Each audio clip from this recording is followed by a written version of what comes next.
Why is it that dating promises love but often leaves people broken? Why do so many hearts walk away confused, hurt, and empty? And if dating is supposed to help us find the right person, why does it so often destroy us before we ever get there? Now, here is the uncomfortable truth most people never hear.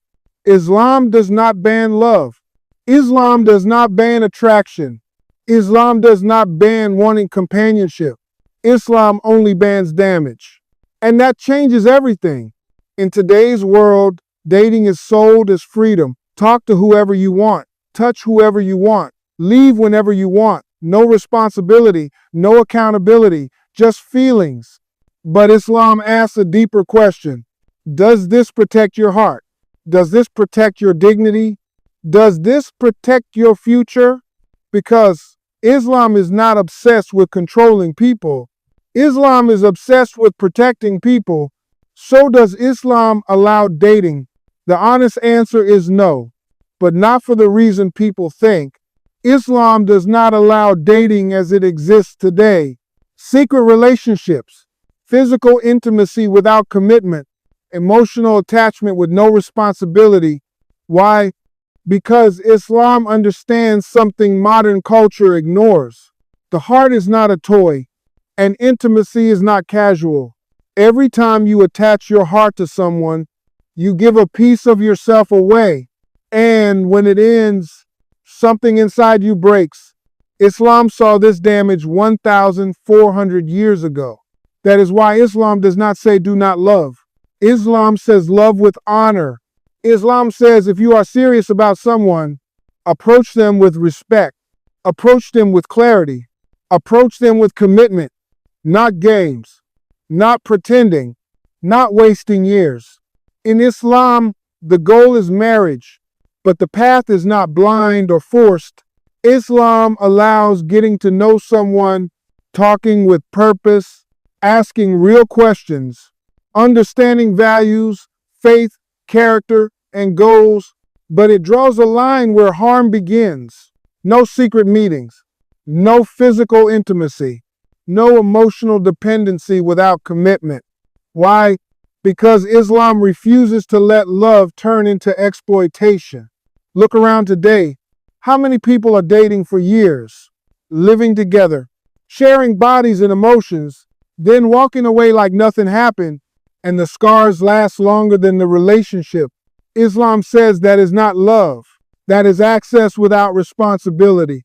In Islam, if you want access to someone's heart, you must be ready to protect it. That is why marriage exists in Islam. Not as a restriction, but as protection. Marriage in Islam is not just a contract. It is a shield. It turns attraction into responsibility, desire into duty, love into stability. And here is something powerful. Islam does not rush marriage. It rushes sincerity.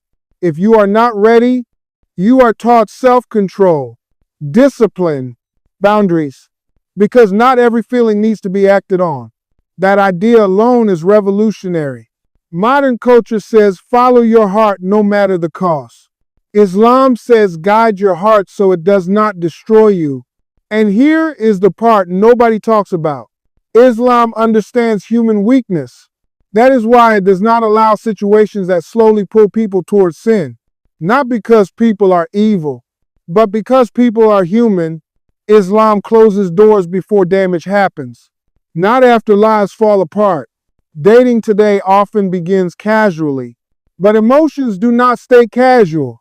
Islam respects that reality. So what does Islam actually allow?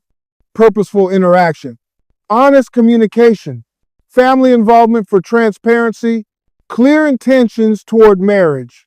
This removes manipulation, removes confusion, removes emotional gambling. You know where you stand. You know where it is going. No one is being used. No one is being led on. And if it does not work, it ends with dignity, not trauma. Some people say this is outdated, but look at the results. Higher divorce rates, more loneliness, more depression, more broken homes. Maybe the problem is not Islam's rules. Maybe the problem is ignoring them. Islam does not promise a fantasy. Islam promises stability. It does not say love will be easy. It says love will be meaningful. And that is the difference. So does Islam allow dating? No, but it allows something far better.